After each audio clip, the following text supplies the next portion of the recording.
والصلاة والسلام على سيدنا محمد خاتم المرسلين. والسلام عليكم أعزائي المشاهدين، كنتمنى تكونوا بخير وعلى خير.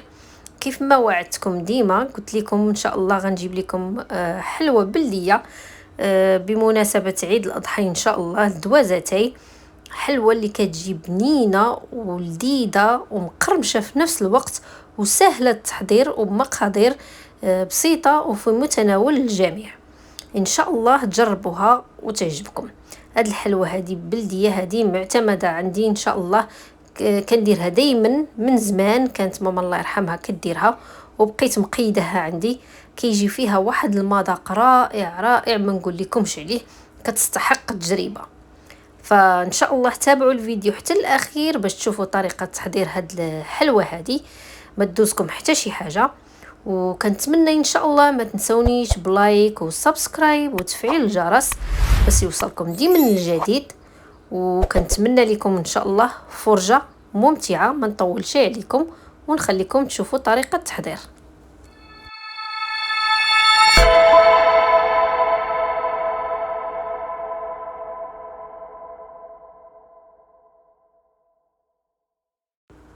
كيف ما ديما غناخذ واحد القصريه هكذا متيسعه، حطيت فيها قبيصه ديال الملح كيف ما شفتوا، وجبت 250 غرام ديال الزبده، واحد الباكيه ديال فاني. انا غنقدم لكم العناصر وكنخدم في نفس الوقت غير باش ما نطولش عليكم الفيديو. وغادي ندير واحد 2 كيسان ما عامرينش ديال السكر سنيده، ونخدم العناصر بيديه مزيان. 250 غرام زبده، 2 كيسان سكر، باكيه ديال فاني، وغنحتاجوا واحد 2 كيسان ديال الزيت. انا درت الكاس الاول وهذا الكاس الثاني، وكنبدا كنخدم العناصر بيديه كيف ما كتشوفوا حتى كتنسجم مع بعضياتها.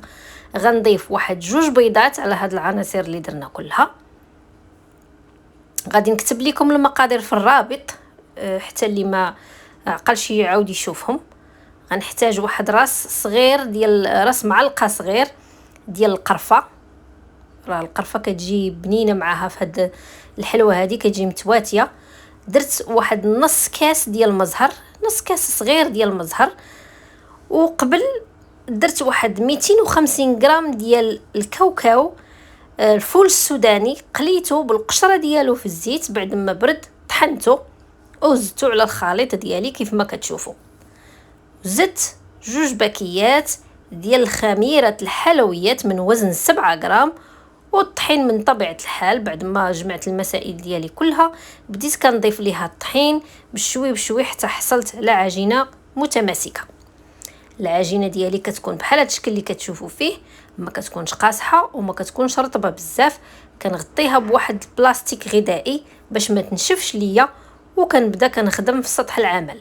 كنجيب واحد القريصه بحال هذه كيف ما كتشوفوا، كنطلقها واحد شويه بالمدلك وكنكملها بيديا. كنبقى كنقرص ليها الجوينبات ديالها وكنقادها باش ما تجينيش جهه رقيقه وجهه غليظه. كنحاول ما امكنني نقاد هاد القرصه هذه تكون مقاده، ما تكون لا جهه طالعه ولا جهه هابطه. وغنبدا كنقطعها بهذا المرشم هذا كيف كتشوفوا على شكل هلال. اللي ما عندوش هذا المرشم هذا ممكن يدير الكاس، يدير غير نص الكاس باش يخرج له هلال. ونبقى مكمله العجينه ديالي كامله حتى كنكملها كيف ما كتشوفوا في الطاوه ديالي. كنصففها كلها في الطاوه وكنشعل الفران يسخن.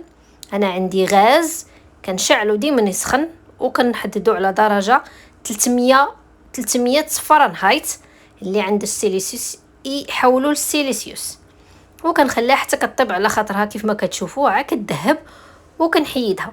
غادي نحتاج الشوكولات دايب، وغنحتاج الكوك للتزيين.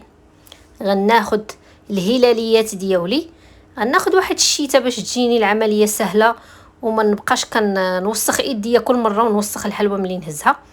كندهنها بهاد الشيته هذه، كندهنها من الفوق، كندهن لها الوجه ديالها بالشوكولات، وكنحط ليها الوجه ديالها اللي دهنت في الكوك. وكنبقى مكمله العمليه حتى كنسالي الكميه اللي عندي كامله بهاد الشكل هذا اللي كتشوفوا.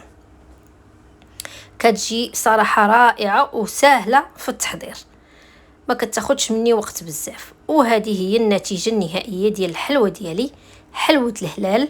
راه كتخرج كميه لا باس بها وكتجي رائعه في المذاق. ما نقول لكمش الكاوكاو الفول السوداني مع مذاق الماء الزهر ومع مذاق القرفه كيجي رائع بزاف ولذيذ. ما نقول لكمش تستحق التجربه، خصكم تجربوها وتردوا عليا في التعاليق. ان شاء الله تعجبكم وتجربوها. وما تنسونيش كيف ما ديما بلايك وسبسكرايب تفعيل الجرس باش يوصلكم ديما الجديد.